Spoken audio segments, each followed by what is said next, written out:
I'm your host, Phil Dorita, Lasallian Programs Manager for Christian Brothers Conference. Also joining me behind the scenes is Sarah Leighton, our Director of Education and Formation. And we're thrilled to be with you this afternoon and evening, depending on where you are in our Lasallian world. We have Lasallians joining us all across the country from coast to coast, and international participants too. The global Lasallian mission never sleeps. On behalf of Christian Brothers Conference, it's my distinct privilege to host today's presentation, Retired Lasallians Connect and Contribute, and introduce Ms. Joan Williams and Mr. Robert Ortbul. After 28 years, Joan retired from Lewis University in 2020, where she served as the Director of Advising and Licensure Officer in the College of Education. Joan had previously served as a religious education coordinator at parishes in Michigan and Illinois. Joan completed the Buttimer Institute for Lasallian Studies in 2006. She's a member of the Board of Directors at LaSalle Manor in Plano, Illinois, as well as a member of the Lasallian Companions Busy Persons Retreat Committee, which you'll hear more about in this presentation.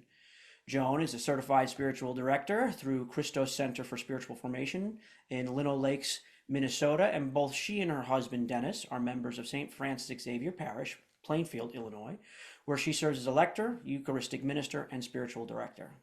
Joan has been a member of the Lasallian Companions for 2 years. Robert was a Christian brother for 8 years and taught at LaSalle High in Cincinnati, Ohio for 4 of those years. After teaching, Bob embarked on a 39-year career in the insurance industry as an underwriter, retiring in 2017, but he remained active in youth ministry in his parish and has accompanied high school students on annual volunteer projects to Guatemala for over a decade. He served on the board of directors for the Brother David Darst Center for 11 years, and currently tutors English to Central American asylum seekers at Viator House of Hospitality. Bob's been married for 46 years, has 3 children and 7 grandchildren. He's a busy man. Tonight, Joan, and since its foundation, Bob has been part of Lasallian Companions. So he's been a part of this group that he's going to talk about tonight since the beginning. Tonight, Joan and Bob will share how the Lasallian Companions, together and by association, keeps their zeal for the Lasallian mission burning bright. And it gives me great pleasure to welcome Joan and Bob Ortbul. Well, maybe we could start by remembering that we're in the presence of God. And I'd like to begin with a prayerfully reflecting on this prayer that was written by a Cincinnati Dominican sister. And I think it's very appropriate for what we're about to talk about. It's entitled, Blessed by Good Companions. The search for self, for wisdom, for love, for truth, for justice, for God is strenuous and unending. We need good companions in order to preserve in it, in good company, in a community of conviction. The quest never loses its relevance, its urgency, or its savor. So I'd like to begin by talking about how this got started. Around 2016, the then visitor, Brother Larry Schatz, charged Brother Michael Cadow with forming a group to create the Lasallian Companions. I don't think they knew exactly what that was going to look like when he charged Brother Michael with doing that. But I think they recognized a need to connect people that formerly had worked in Lasallian missions and ministries to an organization that could potentially offer something to the brothers and to one another. I was invited to get involved in this by Brother Michael because he and I had served together on the Brother David Darst board. And because Michael knew me through that, he said, "Hey, Bob, would you consider helping to form a group that's going to explore the idea of people creating the Lasallian Companions?" Although I don't think we knew exactly at that time what that was going to look like. But I was pleased to do that. And so we met. And the next slide will show some of the people that were instrumental. Not everybody is in this picture. I guess a couple missed the picture, but let me just tell you who some of them are, and you might recognize some from various experiences you've had with the Christian Brothers. From left to right is Paul Krause from St. Louis, Brother Michael Cadow, Mary Fox, who is from Minnesota, Winona. Dave Hotek is from Chicago. Jan Mines from Chicago, and Marianne Stitch from now Oklahoma City, formerly Tulsa, and then yours truly. So this was the steering committee that was formed and met in St. Louis at, I think it was the Sisters of Mercy Provincial Aid, to address the needs of the district as well as those of the future Lasallian Companions.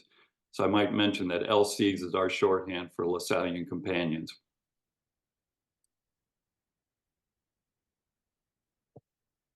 Currently, there are about 30 of us that are members of the Lasallian Companions here in the Midwest. There are no requirements other than being interested in enriching our continued experience of the Lasallian charism. Brother Chris Engler kind of joked that we were looking at someone who was going to join us, and he said, tell them that we'll show them the secret handshake once they join. Many LCs or Lasallian Companions have attended various formation programs throughout their careers, such as the Buttermer Institute, the John Johnston Institute, and I might mention too the LLI is another one. Bob, I wanted to mention one other one that is ELM. It's Exploring Lasallian Mission, and it was originated at Lewis University, and I know that some of our companions have attended that as well. Yeah, we have a good showing of folks that were from Lewis University here in suburban Chicago.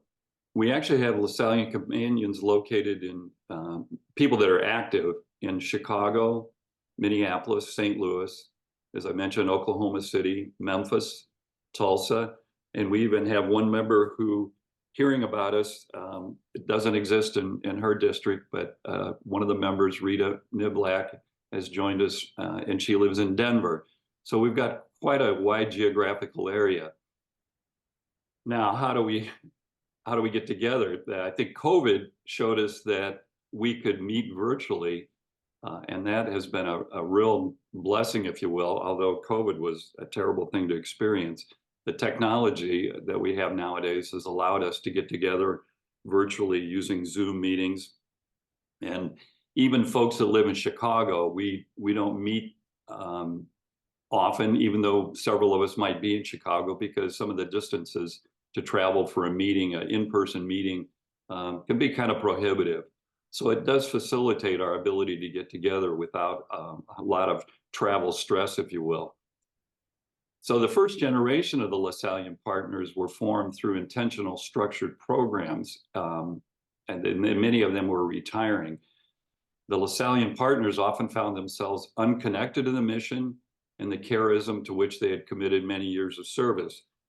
In some cases, they might have moved away from where the mission was. Perhaps the mission no longer exists, or they have other issues that created a situation in which they were no longer connected, but had a desire to remain connected. So the Lasallian Companions provided a means to retain that connection and also serve the needs of both the Midwest District as well as one another as retired Lasallians. So part of our purpose and mission is to provide assistance to the Midwest District in the ongoing formation of mission by mentoring young teachers, administrators, and staff.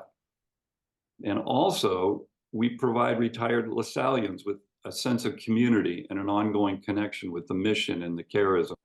I have to say personally that being a part of it is really given me a sense of community that I find very unique, in the sense that we have this shared interest in the Lasallian mission and charism, and the quality of people is just outstanding, if I say so myself. We're a great group of people, and I think being associated with them, I find very energizing and life-giving, and I wouldn't trade it for anything.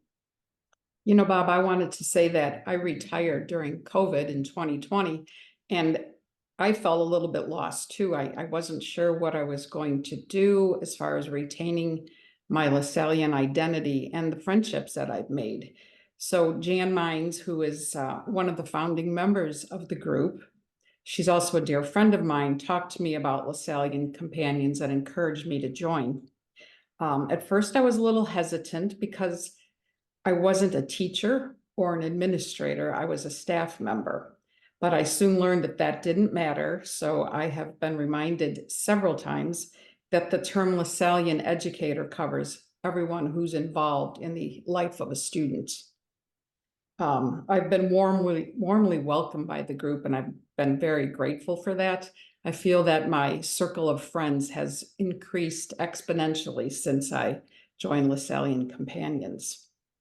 I think I would like to introduce our next screen, and that is going to be my dear friend Jan Mines, who's going to talk about her experience with Lasallian Companions. And she's going to be followed by another of my friends, Pamela Mott. And I just wanted to point out that both Jan and Pamela are affiliated members with the brothers. And we also have at least 2 other members of our group who have been affiliated with the brothers. So at this point, Jan, take it away. Hello, I'm Jan Mines. I'm a retired administrator from Lewis University. I've been involved with Lasallian Companions from the beginning. When I was retiring, I was so happy this group was forming. With Lasallian Companions, I'm able to connect and stay connected with the Lasallian world. I have met Midwest Lasallians and other Lasallians from the region. Via Zoom and in person, we have thought-provoking book and movie discussions. We share life's joys and sorrows. We support each other on our life journeys. I am grateful for these people and this group. I'm Pamela Mott. I worked for the Christian Brothers for my entire career, first at Lewis University for many years, and then I retired from Christian Brothers services after 15 years. When I retired, I didn't have a plan for how I was going to maintain a Lasallian connection. But fortunately, I was invited to join the Lasallian Companions, and it's been exactly the connection I was looking for. I hope you will consider joining us. Sue, and what are Lasallian Companions? Well, we are Lasallians who are retired or nearing retirement. And I might mention that even if you're not retired, if that's something near on the horizon for you, to give some consideration to involvement in the Lasallian Companions. We're people who have experienced significant Lasallian formation. In my case, that was many decades ago when I was a young brother. That was principally my Lasallian formation, but as Joan mentioned, a lot of the members have had significant Lasallian formation throughout their career in association with the schools or the ministries. And all of us have a sincere desire to remain connected with the mission. And we're interested in deepening our spiritual formation in the Lasallian tradition. So I think there's a dimension here that we're not just a club getting together for socialization. We do feel that there is something that allows us to deepen our spiritual life by being a participant in the Lasallian tradition. I think that's one of the things I treasure the most, Bob, because it's not every group of people that I'm with that I can talk about spirituality. So that's an important aspect of the group for me. There are 3 main areas that we're involved in. The first is the busy person retreats, and Joan will explain that in a little more detail. There's the what we call a Lasallian discussion group, and I will talk a little bit about that more in depth.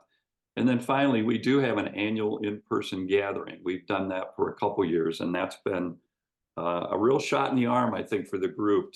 Although we enjoy seeing one another virtually, there's nothing like actually being with one another and breaking bread together. So these are the key areas where we're endeavoring to be connected to the Lasallian charism.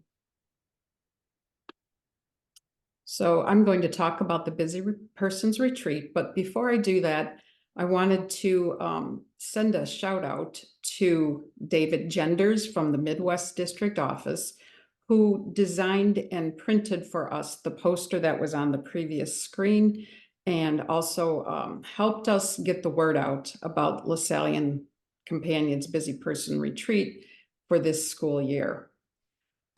He made the job of spreading that word so much easier with all the assistance that he gave us. So the Lasallian Companions were started in 2019, and they were looking for ways to engage with the ministry around that time. And they had heard about the Busy Persons Retreat, which was offered by Brother Dennis Galvin and Brother Rob Veselski at some of the ministries in the Midwest. I was introduced to the BPR, which is what we call it for shorthand, when I was at Lewis University. And so when I heard about that portion of the Companions, I was very excited to get involved with it. Brother Dennis has been key in many aspects for this program because he is also a spiritual director. He is certified to do that, and he has trained most of us. So we host an event for faculty and staff about an hour or so for 2 days, usually, in a school, and listen to them. We don't do a lot of talking. We do listening mostly so that they have the opportunity to talk about things. We thought that this would be a good format to follow, so that's what we have been doing for the last almost 3 years. In January, the first meeting was held, January of 2020, and Brother Dennis, like I said, did most of the training for this. There are certain books that the Lasallian Companions read, which he used for the training. A Hidden Wholeness by Parker Palmer, and that book is still being used for training. And they also used Stillness Speaks by Eckhart Tolle and The Gift of Years by Sister Joan Chittister. Then, of course, the pandemic hit, and it kind of changed the focus because they knew that they wouldn't be able to go out to the schools at that point, but they continued to train via Zoom. And then in spring of 21, a little while after the pandemic kind of slowed down, we reached out to the ministries to see if they would be interested in having us come to their school or perhaps even do a virtual Busy Persons Retreat. We have served many schools, and most of them, you will notice, are in the Midwest district, and majority of them are in the Chicago area, simply because we have many of our members who live here.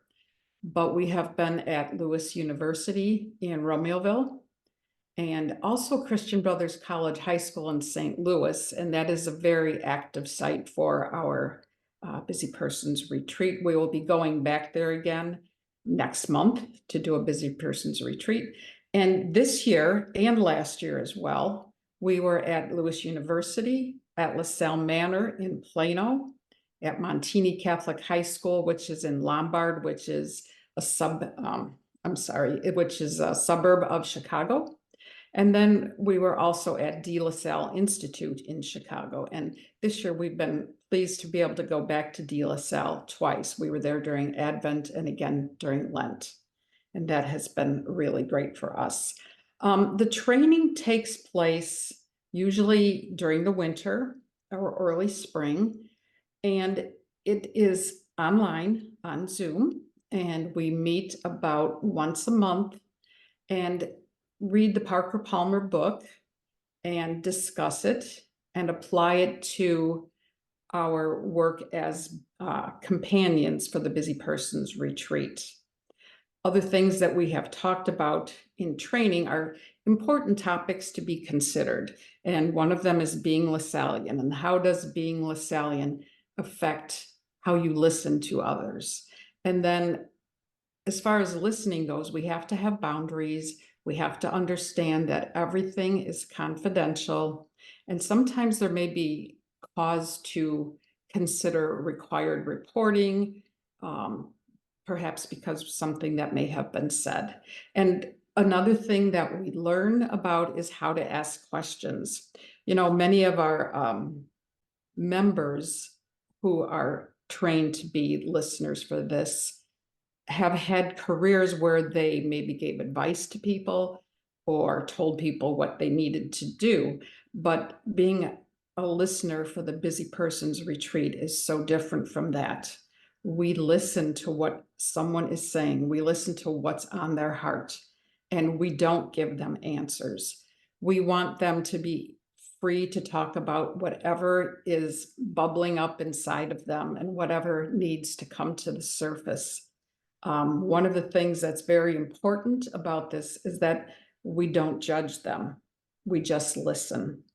And again, as I said, confidentiality is another big point with being part of the busy person's retreat, because we want the participants to understand that whatever they say to us will go no further.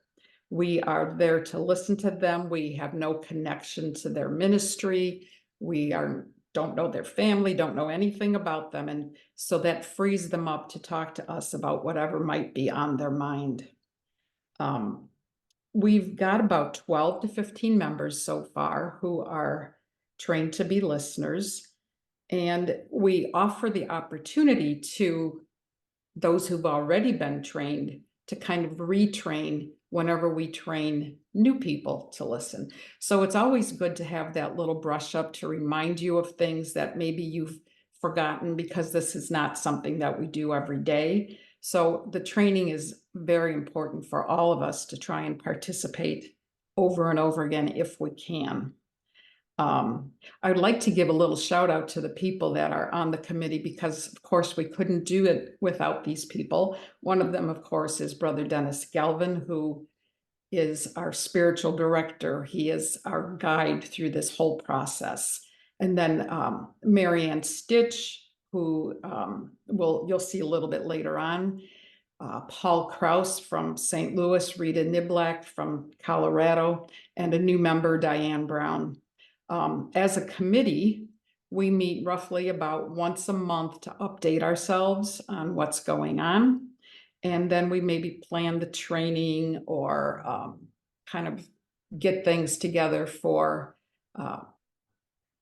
the ministries, maybe guidelines for them to follow or questions we might have for them. So that is kind of the training in a nutshell. And what are the goals? It all sounds very nice. We're going to go and listen to people, but it's not as easy as it sounds. And we want to definitely nurture the people that we are listening to. We want to nurture the spiritual life of the Lasallian educator, if that's what they want to discuss with them. But we also will listen to them talk about their relationships, their work, their family life, all of the things that comprise and become part of their spiritual life. We have heard people talk about issues in their families, about big decisions that they have to make, any number of things. Maybe something's not going quite right in their classroom and they need a little confidence boosting. We listen carefully to them, as I said, and we don't judge them at all. And basically the important thing for them to understand, or for anyone to understand, is this is their time. I always make sure that they understand that this is their time to talk about whatever is on their mind.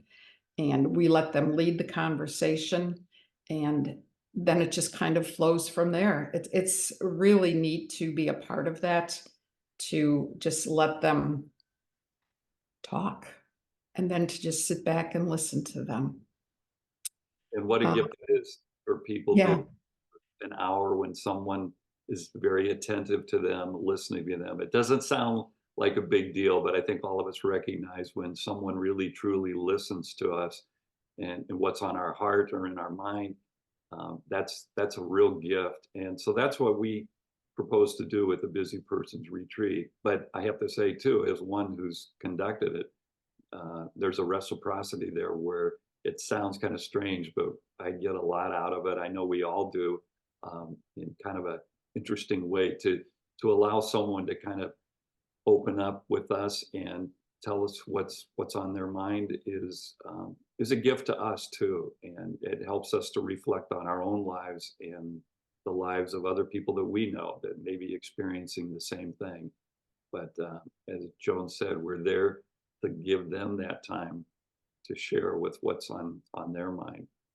And you're right, Bob. It is a gift to us because, first of all, it's such an honor to be there to witness whatever it is what they have to say.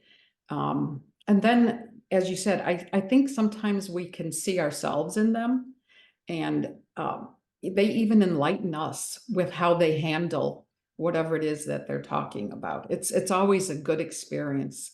I think goes both ways, as you said.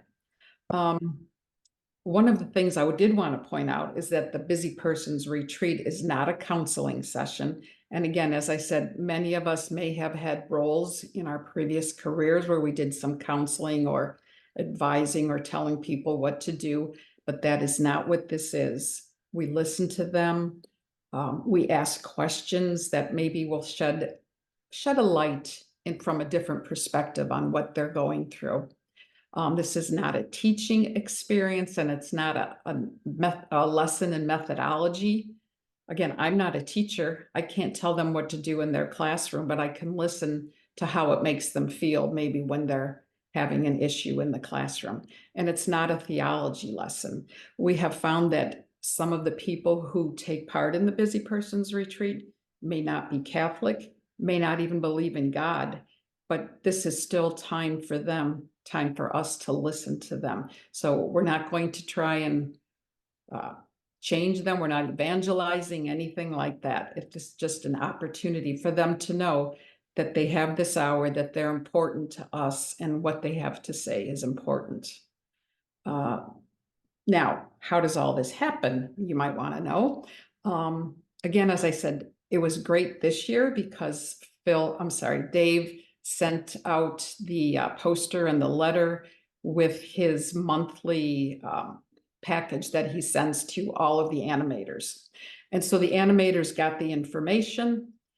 Once they looked it over and perhaps talk about it to the administration, find out if this is a good idea for their ministry, then they would reach out and either contact me or someone else in Lasallian Companions. And then we talk to them about a date. When is a good time for them to have this? When is it a good time for the teachers, especially the teachers or the staff or administrators, whoever it is? When is a good time that they can, that there's not too much going on in the school, although we know that they're always very busy in the schools. So we want to pick a date that, has potential of being open for them.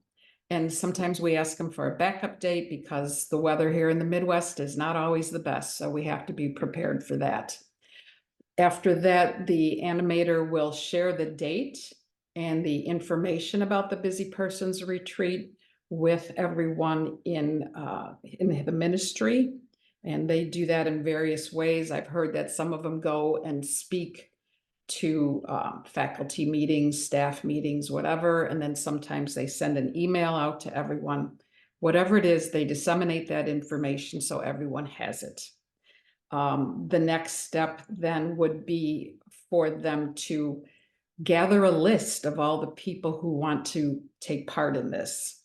And they get that list together, and then it's important that they also get the list to tell them when these people are available, because all of the faculty and the staff have different things going on in their days. So we definitely try to work maybe during their lunchtime or during their open period or whatever is best for them. And so then the animator will also have to find places in the building where the listener, the Lasallian companion, and this Lasallian educator can meet in privacy. Because again, we don't want whatever they have to say to be broadcast to anyone else. This is something that is private between them and the companion. So sometimes we've met in conference rooms, in classrooms, in offices, in chapels, whatever works best so that it accommodate the privacy of everyone. And then finally, the animator gets the list to me, and then I will recruit Lasallian Companions, who are all very anxious to do this. And we set everything up so we make sure that we get to the ministry on time. As I may have mentioned earlier, sometimes we do this in person and sometimes we do it virtually. So because we're all spread out so much, I think that we definitely encourage the virtual if possible, but we do understand that there's nothing that can replace the one-on-one face-to-face meeting for these events. Okay, so next we have Dennis Block from Montini Catholic High School in Lombard, Illinois, which I said is a suburb of Chicago. And then Dennis is going to be followed by Emily Vogel from De La Salle Institute in Chicago. Both of them are going to be talking about their experiences with the Busy Person Retreat. And the third video will be from Marianne Stitch, one of the members of Lasallian Companions, one of the founding members, and also someone who has participated in the Busy Persons Retreat. Hello, my name is Dennis Block, and I am a theology teacher and Lasallian animator at Montini Catholic. Been an animator for 3 years now.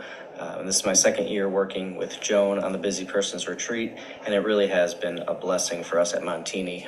It's been a great way just to take time aside to remember our Lasallian faith, Lasallian heritage, especially for those teachers that are not that familiar with it, just to see that we are more than just Montini. Also, it's a great way to help just take some time for ourselves. It's a great way to help us to realize what it is that we need as teachers, as faculty and staff. It's been great this past couple of years, and I've been a part of Busy Persons Retreats since college, and it's wonderful to keep this going here at Montini. Hey there, my name is Emily Vogel from De La Salle Institute in Chicago, and we recently had some Lasallian spiritual companions here with us over Advent. They met with about 5 of us faculty members. We've had them in the past as well and plan to have them again for this coming Lent. The teachers that sign up, including myself, I think really find it to be a comforting way of just talking about faith or talking about what's going on in our lives, and just having somebody there to listen to us and to affirm different things that we are going through. I know I personally have always found it to be really helpful. And also for people who don't have